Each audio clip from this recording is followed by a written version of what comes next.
Salam əziz izləyicilərim, xoş gördük hər birinizi. Bu günlərim mən əzilməyən, rəngi qıpqırmızı alınan vişnə mürəbbəsi hazırlayacağım. Hazırlamağa keçmədən öncə kanalıma dəstək üçün abunə olub bəyənməyi unutmayın və videolarımı sonacan izləyin. İndi isə keçək hazırlanmasına. Hazırlamaq üçün 1 kiloqram vişnəni öncədən yuyub suyunu çəklincə edib qurumağını gözləyirəm. Və bişirəcəyim ləyənin içərisinə yarı hissəsini əlavə edib aralarına şəkər tozu əlavə edirəm. Şəkər tozunu da kiloya kilo əlavə edirəm. Yəni 1 kiloya 1 kilo şəkər tozu əlavə edirəm mən. Şəkər tozu ilə vişnənin hər tərəfini bağlayıram ki, vişnə suyunu buraxıb şirəsini çıxarsın deyə. Mən axşamdan səhərə qədər gözlədəcəm ki, şirəsi yaxşı çıxsın.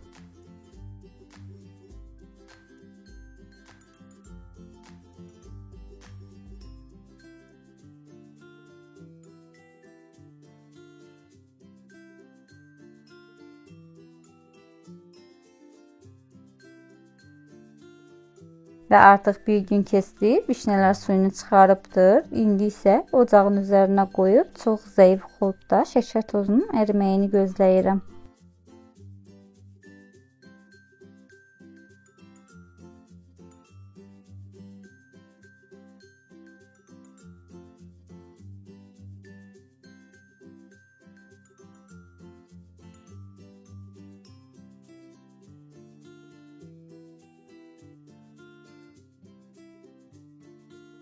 Şəkər tozu tamamilə əridi. İndi isə ocağın altını çox gür xodda qaldırıram.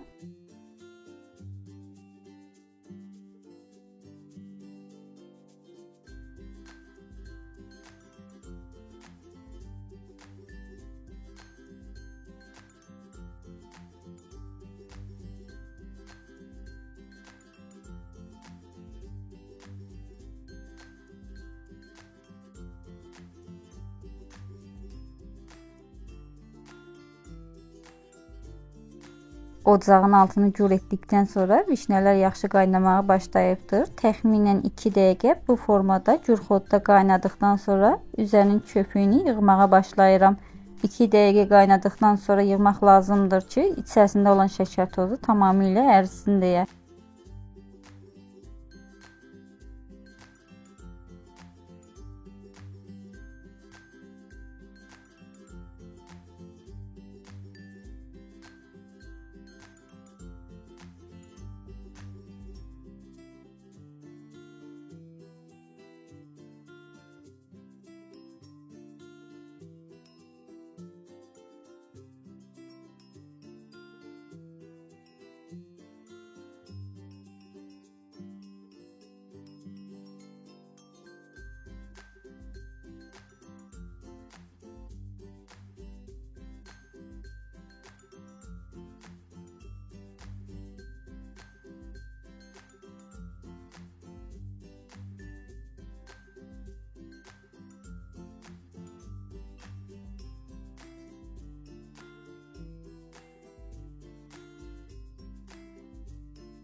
Mürəbbənin üzərində olan köpükləri yaxşı yığdım və görürsünüz ki, mürəbbəmin üzərində iri qabarcıqlar əmələ gəlir. Bu da o deməkdir ki, artıq vişnə mürəbbəm hazırdır. 2 dəqiqə də qaynatdıqdan sonra ocağın altını söndürəcəm. Üzərində olan köpükləri yaxşı yığmaq lazımdır. Üzərində köpük qalmamalıdır.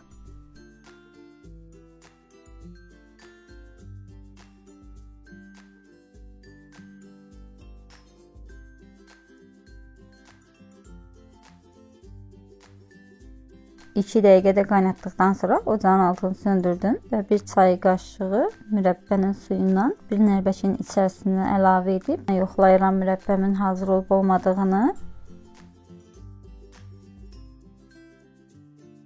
Mən nəlbəkin içərisinə əlavə etdiyim mürəbbə suyunun soymağını gözləmədən xətt çəkdim. Onun üçün biraz xətt bitişdi, amma ki yenə də xətt qalmış oldu. Gördüyünüz kimi xətt tamamilə bitişmədi.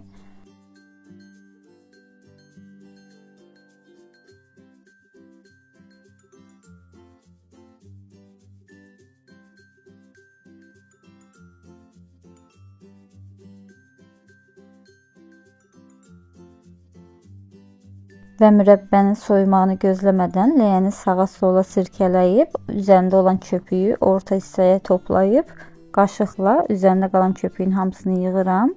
Üzərində bir dənə də belə köpük qalmır.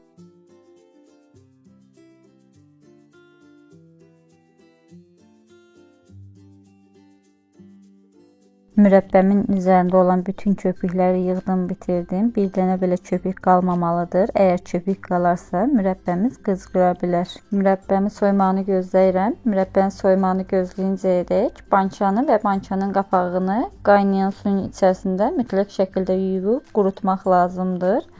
Artıq gördüyünüz kimi mürəbbəm soyubdur. Çömçə vasitəsilə bançanın içərisinə yığıram.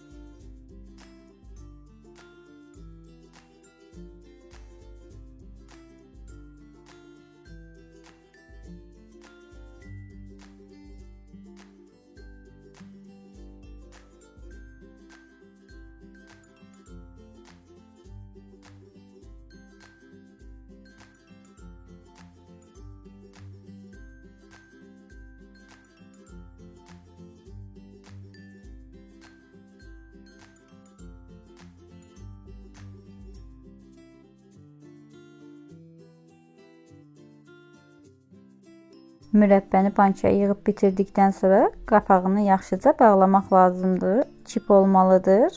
Arasına hava keçməməlidir. Mütləq şəkildə qapaqlar təzə olmalıdır.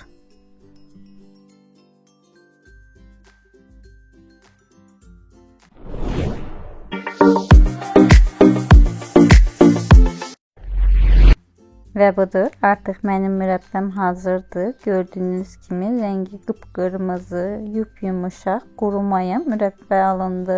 Çox gözəl, çox möhtəşəm alındı.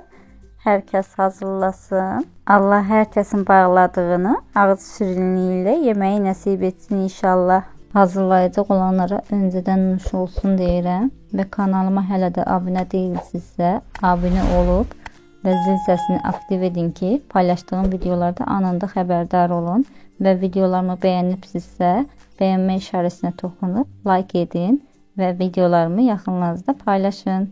İzlədiyiniz üçün təşəkkür edirəm. Gələn videolarda görüşmək ümidi ilə. Hələlik, sağ olun.